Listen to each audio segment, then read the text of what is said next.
Okay, screen दिख रही है?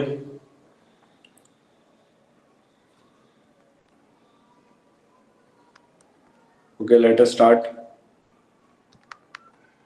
तो एनिमल किंगडम, आपने अभी जस्ट प्लांट किंगडम खत्म किया है। तो जितना प्लांट किंगडम ड्राई है उतना ड्राई एनिमल किंगडम नहीं है। Animal kingdom is quite interesting. Basically animal kingdom में हम पढ़ेंगे कैसे एनिमल्स का इवोल्यूशन हुआ in the course of time. Animal kingdom शुरू हुआ था प्रोटोजोआ से, एंड इट जो करंटली जो फाइलम चल रहा है वो कॉर्डेट्स है। और कॉर्डेट्स में भी जो क्लासेस चल रही हैं उसमें मैमेलिया है जो मोस्ट एडवांस है। अब एनसीईआरटी आप लोगों के पास होगी तो देखते रहना। First of all will start with animal kingdom में टैक्सोनॉमी। ये आपने फर्स्ट चैप्टर में पढ़ा था।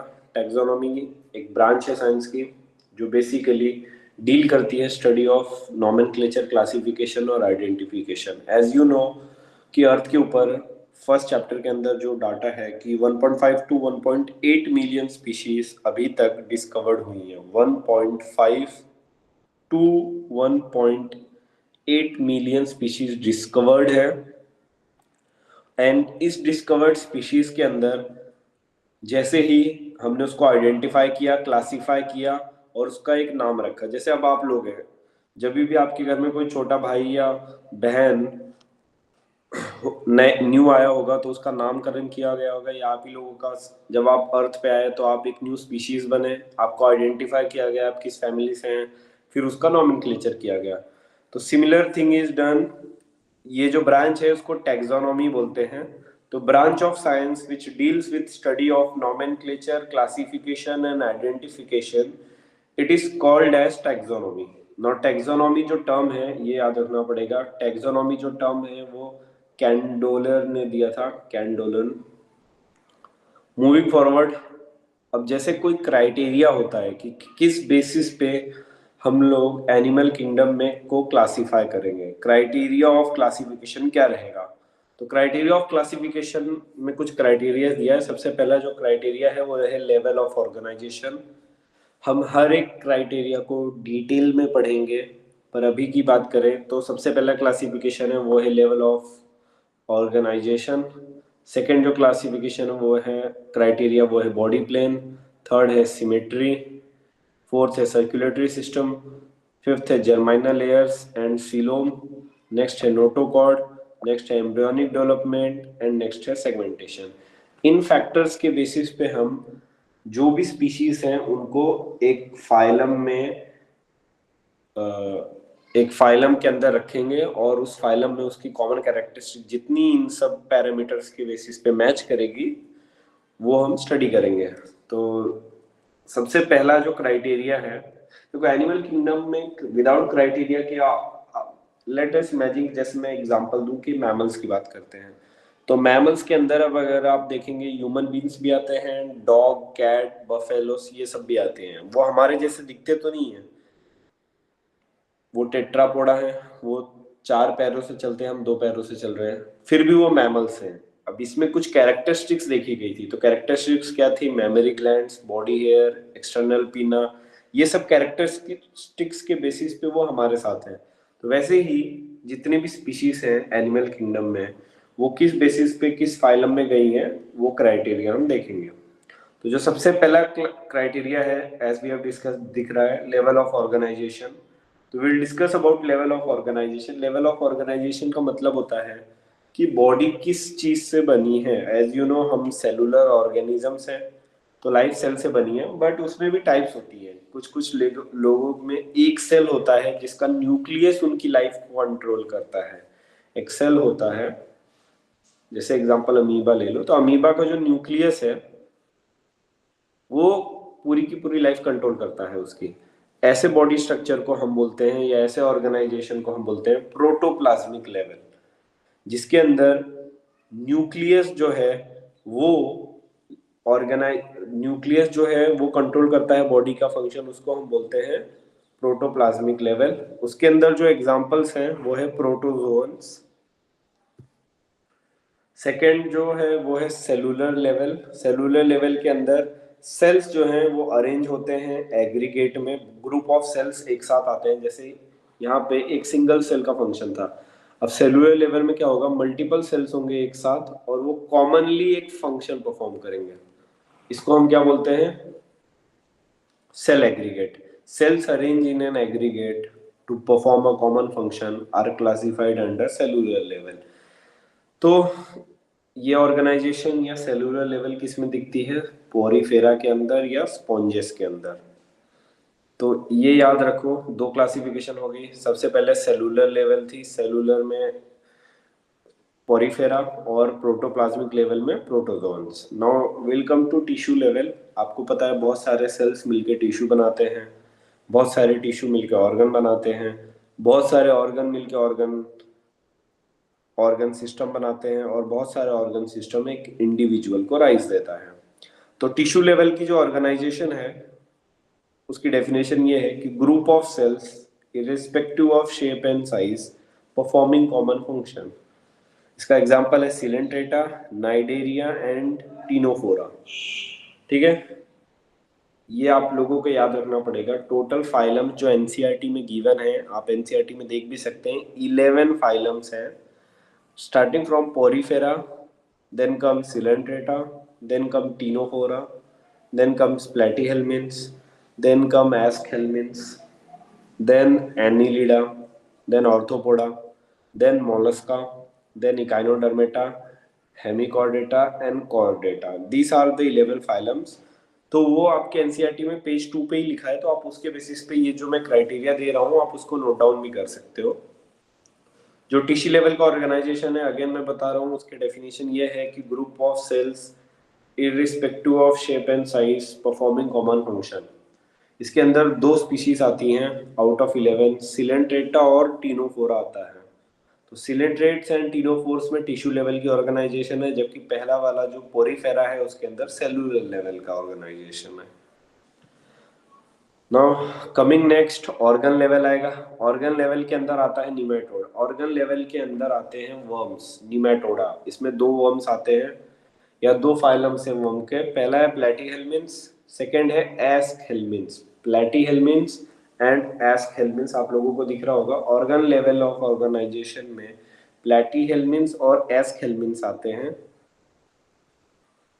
और उसके बाद आता है ऑर्गन सिस्टम, जिसमें एनिलिडा टू कॉर्डेट सब के सब आते हैं। अब ऑर्गन सिस्टम लेवल में आता है मल्टीपल ऑर्गन्स बॉडी का फंक्शन करते हैं, जैसे रेस्पिरेटरी ऑर्गन रेस्पिरेशन के रिलेटेड फंक्शन करेगा, एक्सक्रीटरी ऑर्गन या excretory system excretion related function करेगा, डाइजेस्टिव जो है डाइजेशन के लिए फंक्शन करेगा।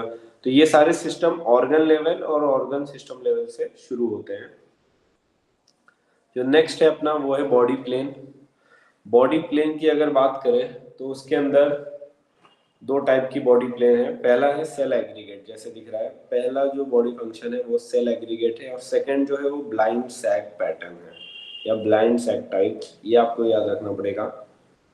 बॉडी प्लेन है का मतलब होता है कि डाइजेस्टिव सिस्टम कैसा है, इज इट डेवलप और नॉट। डाइजेस्टिव सिस्टम पे फोकस है इनका। तो बॉडी प्लेन में पहला जो टाइप है वो सेल एग्रीगेट है, मतलब सेल्स ही डाइजेशन वगैरह एक्सक्रीशन वगैरह सब प्रोसेस परफॉर्म करेंगे जैसे स्पॉन्जेस में। तो उस बॉडी प्लेन को हम सेल एग्रीगेट बोलते हैं। सेकेंड जो पैटर्न है वो है ब्लाइंड सैक टाइप या blind sac pattern. Blind sac pattern का मतलब होता है, मैं आपको एग्जांपल से दिखाता हूँ। जैसे हाइड्रा है, ये हाइड्रा का स्ट्रक्चर है, उसमें एक ही ओपनिंग होगी, एक ही ओपनिंग होगी, और उस ओपनिंग से वो ओपनिंग माउथ और एनस दोनों का काम करेगा। वहां से चीजें इनकमिंग भी होंगी और आउटगोइंग भी होंगी। जिसके अंदर एक ही ओपनिंग हो और वो एक्ट करेगा माउथ और एनस दोनों के लिए, उसको बोलते हैं ब्लाइंड सैक पैटर्न। ठीक है,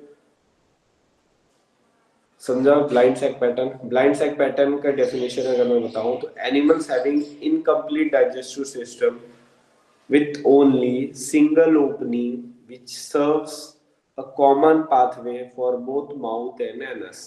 अब जो ब्लाइंड सैक पैटर्न है वो किस में दिखता है, सिलेंट्रेटा से लेके प्लेटीहेल्मिन्थs तक दिखता है। सिलेंट्रेटा से लेके प्लेटीहेल्मिन्थs तक ब्लाइंड सैक पैटर्न दिखता है।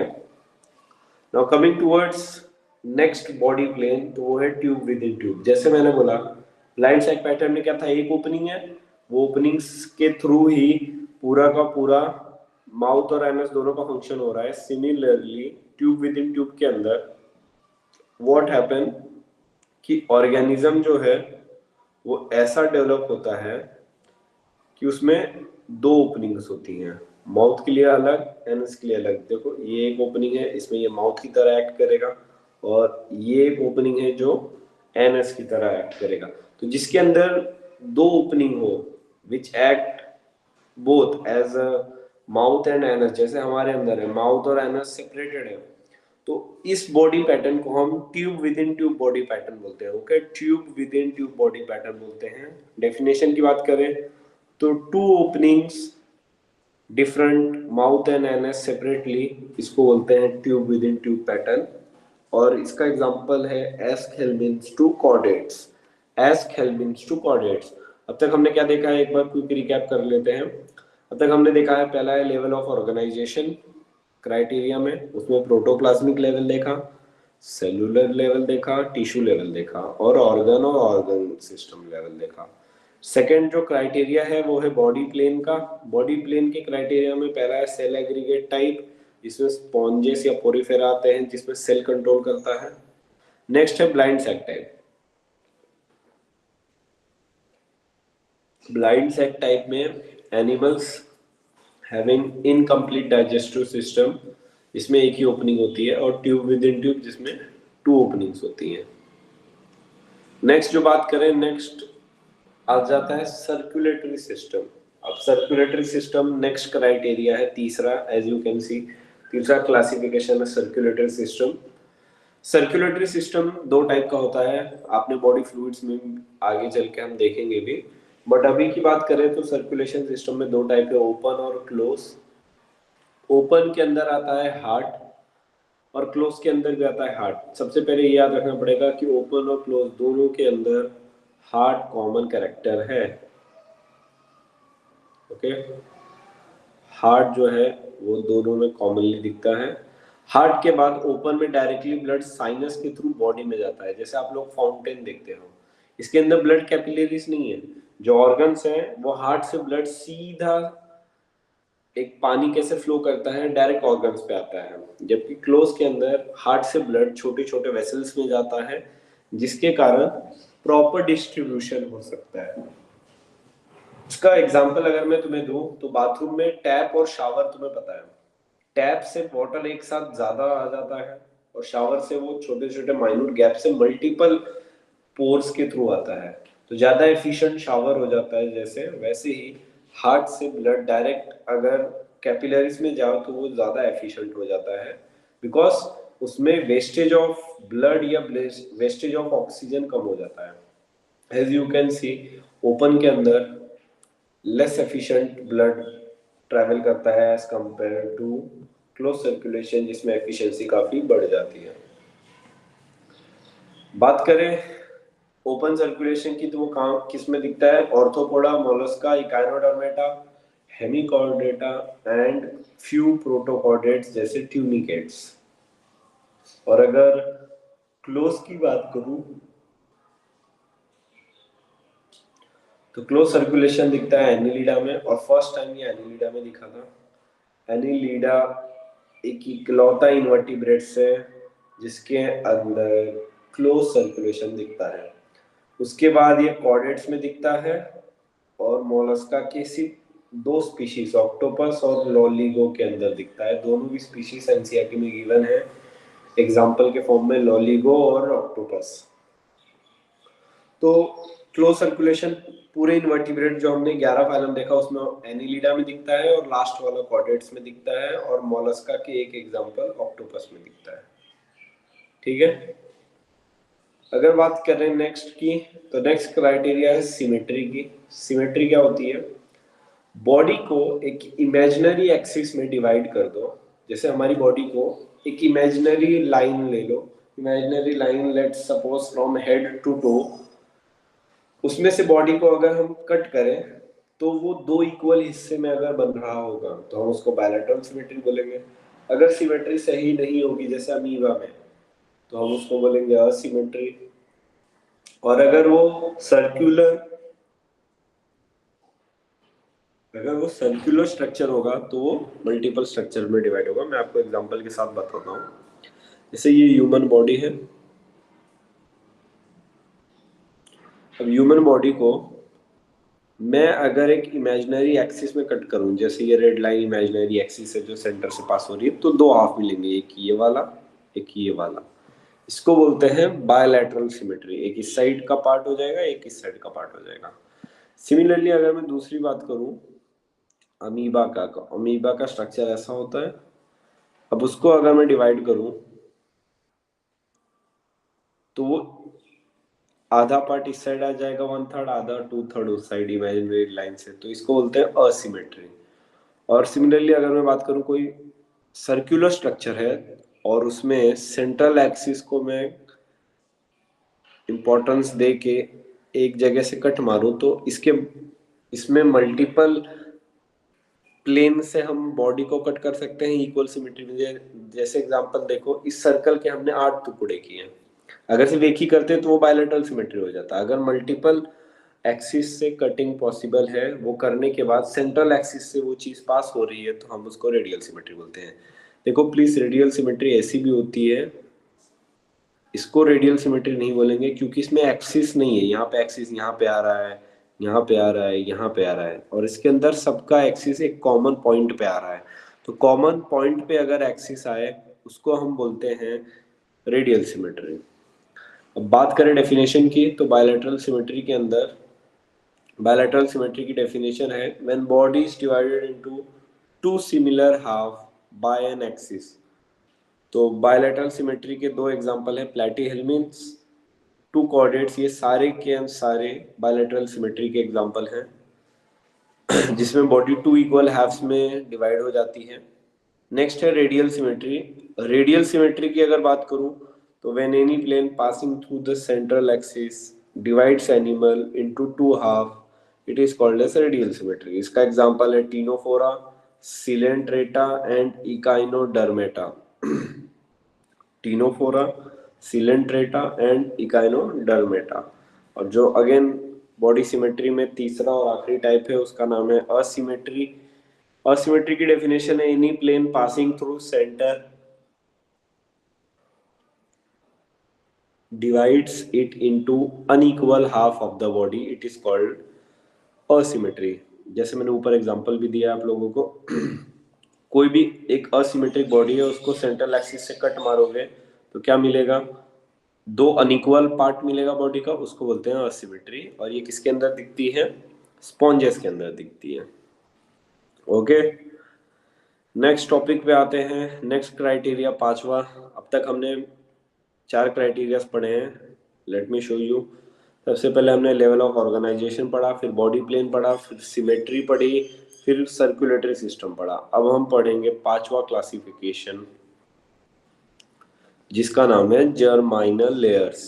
ना जर्माइनल लेयर्स का मतलब एज यू नो कि ह्यूमन बॉडी 3 जर्म लेयर से बनी है। पहले वाले को बोलते हैं एक्टोडम, दूसरे को बोलते हैं मीजोडम, और तीसरे को बोलते हैं एंडोडम। ये 3 जर्म लेयर से बॉडी बनी है। ये तीनों आप लोग आगे 12th में ह्यूमन रिप्रोडक्शन चैप्टर में पढ़ोगे। यहाँ पे आपको इतना ही याद रखना है कि जब जाइगोट बनता है मेल और फीमेल क्रोमोसोम्स के फ्यूजन के बाद, तो वो जो जाइगोट है जिसकी प्लॉइडी 2n है, प्लॉइडी का मतलब होता है न्यूक्लियस का नंबर। जैसे ये जाइगोट है, इसके अंदर न्यूक्लियस है, इस न्यूक्लियस में एक मदर का गैमेट है, एक फादर का गैमेट है, दोनों को मिला के 2n बोला जाता है। 2n मतलब 46 क्रोमोसोम्स। ये जो सेल्स है वो आगे चल के ऐसे अरेंज हो जाता है पैटर्न में, इसको बोलते हैं जर्म लेयर्स। इसमें जो आउटर लेयर है उसको बोलते हैं एक्टोडम, और जो इनर लेयर है उसको बोलते हैं मीजोडम, और जो नेक्स्ट लेयर है उसको बोलते हैं एंडोडम। समझा? Now coming to basics. तो ये तीनों लेयर एक्टोडम, मीजोडम और एंडोडम की बात हम देखेंगे कैसे इसमें बॉडी की सेल्स बनते हैं। तो सबसे पहले जर्मानियल लेयर में जो टाइप्स दिखती हैं वो डिप्लोब्लास्टिक है। डिप्लोब्लास्टिक मतलब, डिप्लो मतलब टू, ब्लास्टिक मतलब जिसमें जर्म लेयर्स, तो जिसमें 2 जर्म लेयर्स हो, सिर्फ कोई भी 3 में से 2 जर्म लेयर हो, उसको बोलते हैं डिप्लोब्लास्टिक। तो डिप्लोब्लास्टिक ऑर्गेनिज्म की डेफिनेशन है animals in which cells are arranged into two embryonic germ layer। Animal जो हैं जो 2 जर्म लेयर्स में अरेंज होते हैं उसको बोलते हैं डिप्लोब्लास्टिक ऑर्गेनिज्म। उसका एग्जांपल है एक्टोडर्म एंड एंडोडर्म। इसमें 3 जर्म लेयर मैंने ऊपर डिस्कस किया, आप देख सकते हैं। सॉरी, मैंने 3 जर्म लेयर यहाँ पे डिस्कस किए हैं, ये आप देख सकते हैं। तीनों germ layer ectoderm, endoderm and mesoderm. इस तीनों जर्म लेयर के अंदर अगर मीजोडर्म एब्सेंट हो और सिर्फ 2 जर्म लेयर से बॉडी बनी हो, उसको हम क्या बोलते हैं? Diploblastic organisms. डेफिनेशन रीड कर रहा हूं मैं। Animals in which cells are arrange in 2 embryonic layer, that is ectoderm and endoderm, it is called as diploblastic organism. अब एक्टोडर्म और एंडोडर्म के जब होते हैं तो उसके अंदर बीच का मीजोडर्म एब्सेंट है, पर उस मीजोडर्म की जगह उस बीच की कैविटी में मीजोग्लिया प्रेजेंट होगा। एज यू कैन सी, यहाँ पे देखो एक्टोडर्म दिख रहा है, एक्टोडर्म के साथ साथ एंडोडर्म दिख रहा है, और बीच की जो कैविटी जो मीजोडर्म होनी चाहिए थी वो एक fluid filled cavity called mesoglea से भरी रहती है। तो याद रखना, डिप्लोब्लास्टिक का डायग्राम मैं आपको जूम करके दिखाता हूँ। 2 जमले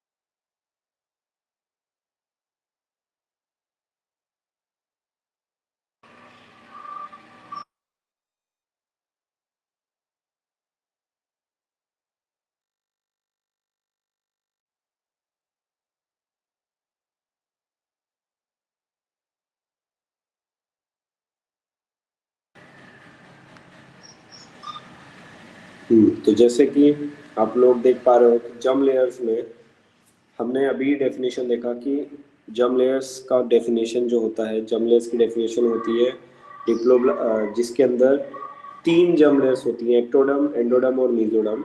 इसमें डिप्लोप्लास्टिक के अंदर 2 जम लेयर्स होती हैं। Animals in which cells are arrange into 2 embryonic layer, ectoderm and endoderm, उसको बोलते हैं डिप्लोप्लास्टिक। और दोनों जर्म लेयर के अंदर जो बीच का मीजोडर्म वाला लेयर है उसके अंदर मीजोग्लिया होता है। Instead of mesoderm it has mesoglea. आगे बात करते हैं मीजोडर्म के अंदर भी कौन सा दिखता है। 1 सेकेंड।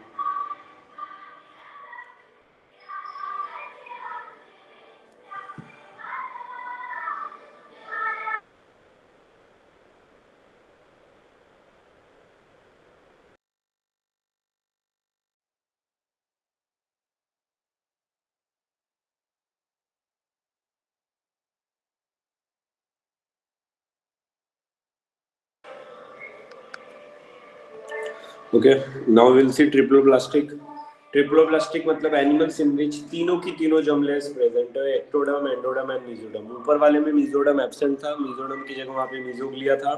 मीजोग्लिया एक ऐसा फ्लूइड होता है जो सेल से नहीं बना रहता है, असेल्युलर लेयर होता है।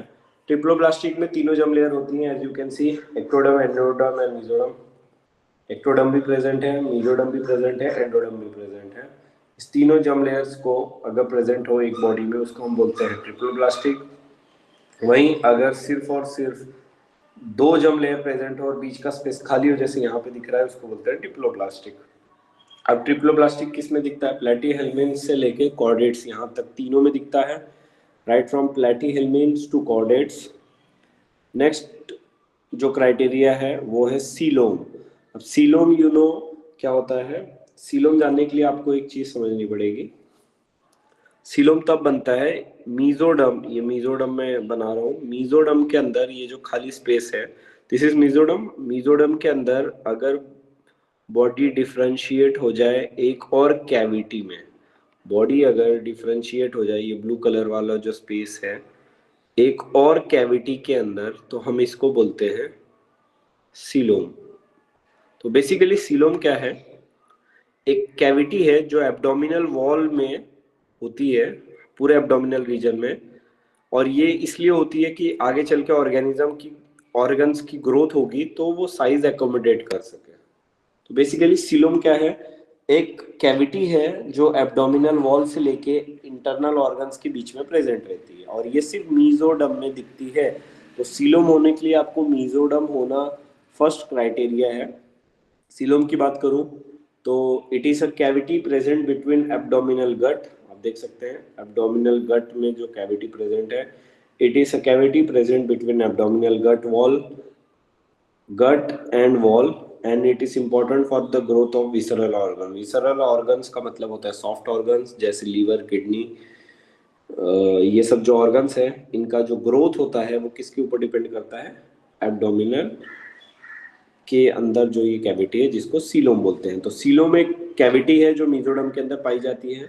जिसके अंदर सीलोम होता है उसको बोलते हैं सीलोमेट एनिमल्स, जैसे ये डायग्राम है उसका।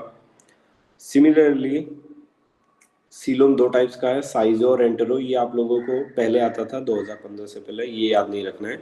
बस ये याद रखना है कि सीलोम किसमें किसमें दिखता है। तो सीलोम राइट फ्रॉम एनिलिडा से दिखता है टिल कॉर्डेट्स। एनिलिडा से लेके कॉर्डेट्स तक सीलोम आपको दिखेगा। फिर आता है सूडोसीलोम। सूडोसीलोम क्या होता है? ये बीच का जो मेजोडम है आप लोगों को दिख रहा होगा,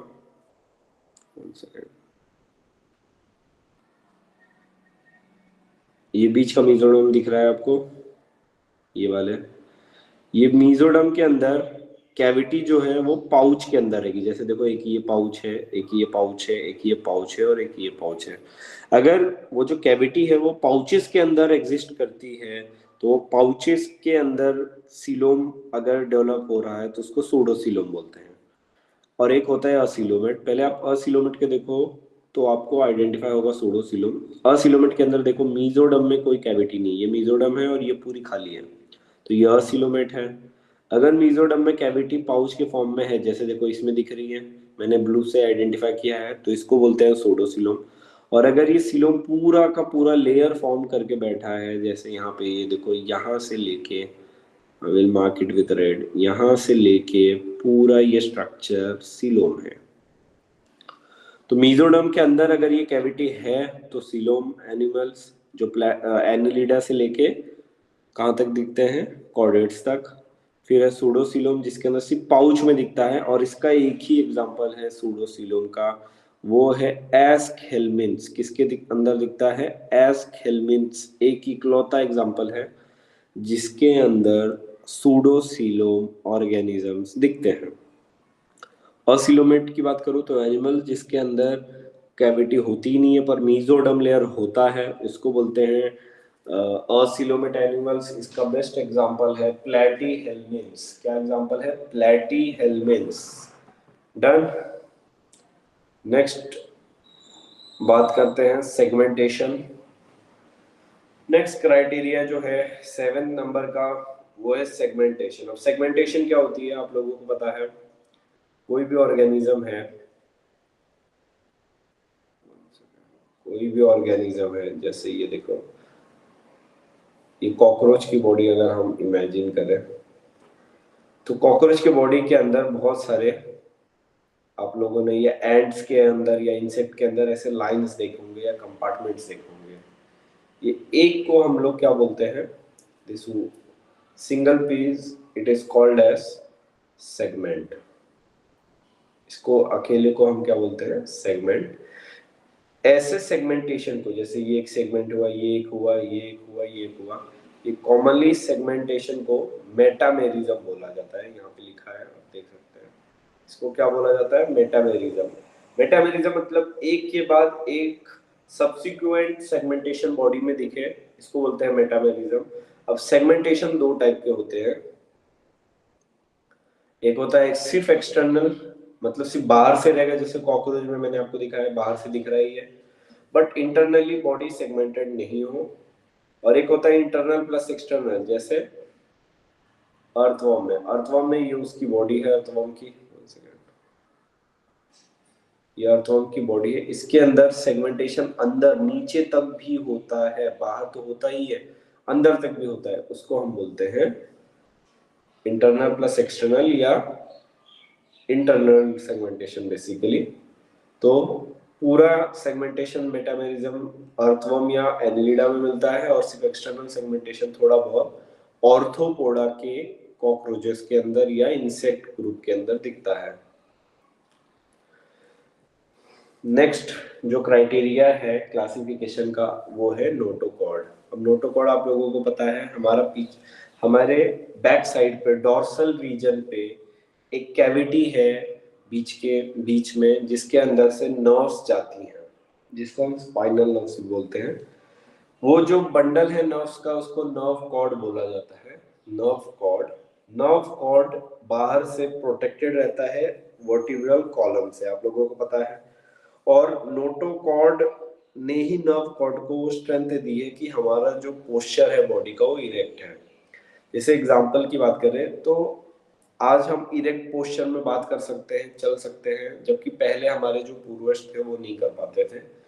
इसका मेजर क्राइटेरिया था notochord.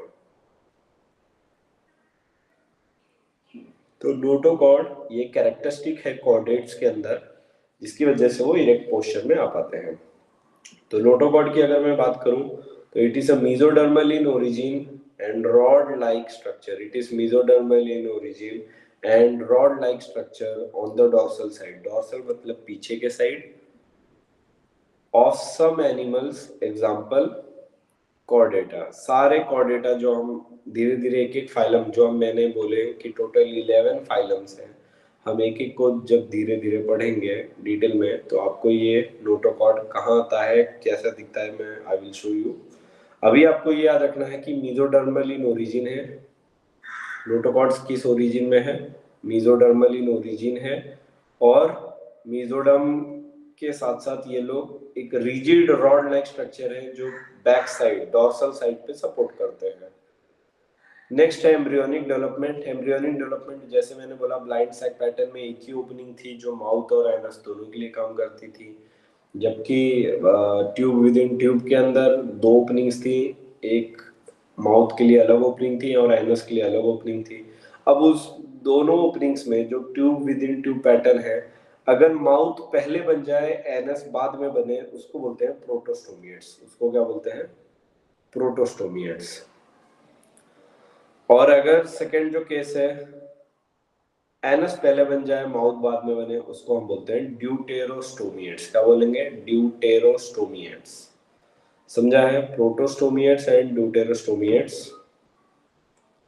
Mouth will form first, example Platyhelminth से मोलस्का, इसके अंदर जो पैटर्न है वो उसमें प्रोटोस्टोमिएट्स का एग्जांपल है।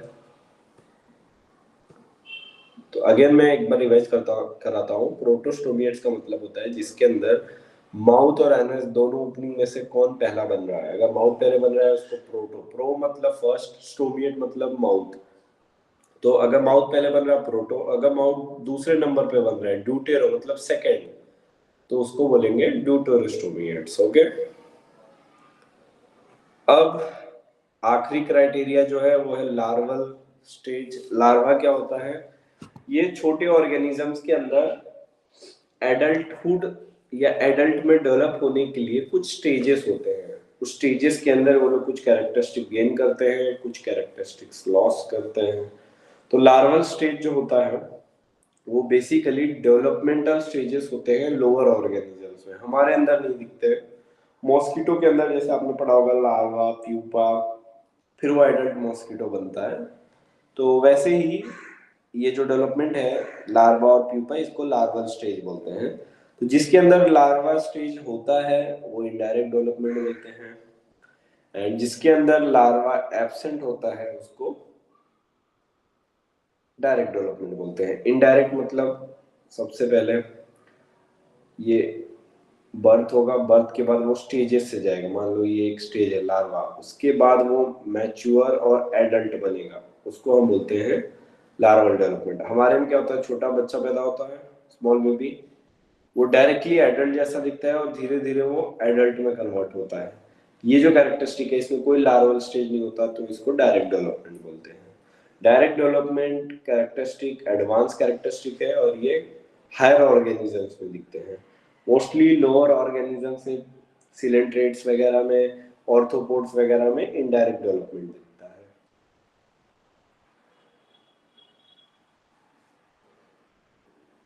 तो फाइलम कल से हम स्टार्ट करेंगे नेक्स्ट लेक्चर में। आज हमने जो क्राइटेरिया देखा है, क्विक रिकैप कर लेते हैं। तो आज हमने 10 एनिमल किंगडम के बारे में देखा। एनिमल किंगडम की कैरेक्टरिस्टिक्स है कि वो प्लांट से अलग है कुछ चीज़ों में, जैसे सेल वॉल एब्सेंट है, वैक्यूल्स का साइज बड़ा है, और सेल ऑर्गेनल्स के अंदर काफ़ी ज़्यादा साइज का फ़र्क है। माइटोकॉन्ड्रिया ज़्यादा लगता है क्योंकि हम ज़्यादा एटीपी प्रोड्यूस करते हैं। तो एनिमल किंगडम में कुछ क्राइटेरियाज हैं जो हम यूज़ करते हैं। पहला क्राइटेरिया था लेवल ऑफ ऑर्गेनाइजेशन, सेकंड था बॉडी प्लान, थर्ड था सिमेट्री, फोर्थ था सर्कुलेटरी सिस्टम, फिफ्थ था germinal layers and coelom, next है नोटोकॉर्ड, नेक्स्ट है एम्ब्रियोनिक डेवलपमेंट। अगर माउथ पहला बन रहा है तो प्रोटोस्टोमिएट, माउथ सेकंड नंबर पे बन रहा है तो ड्यूटेरोस्टोमिएट्स, और लास्ट में सेगमेंटेशन, इंटरनल और एक्सटर्नल सेगमेंटेशन हमने देखा। तो that's how we have gone with the criterias. I hope आप लोगों को समझा हो। एनसीईआरटी में भी इतने सारे क्राइटेरियाज नहीं दिए हैं, पर कुछ दिए हैं, आप एक बार उसको रीड करिए। आपको डाउट आए तो एक बार नेक्स्ट लेक्चर में मुझे स्टार्टिंग में चैट बॉक्स में टाइप कर देना। और रही बात दूसरी, तो प्लीज़ एनसीईआरटी से एक बार पढ़ना। आई होप आप लोगों को ये क्लास समझ में आया हो। Okay, thank you students for your timing. Thank you.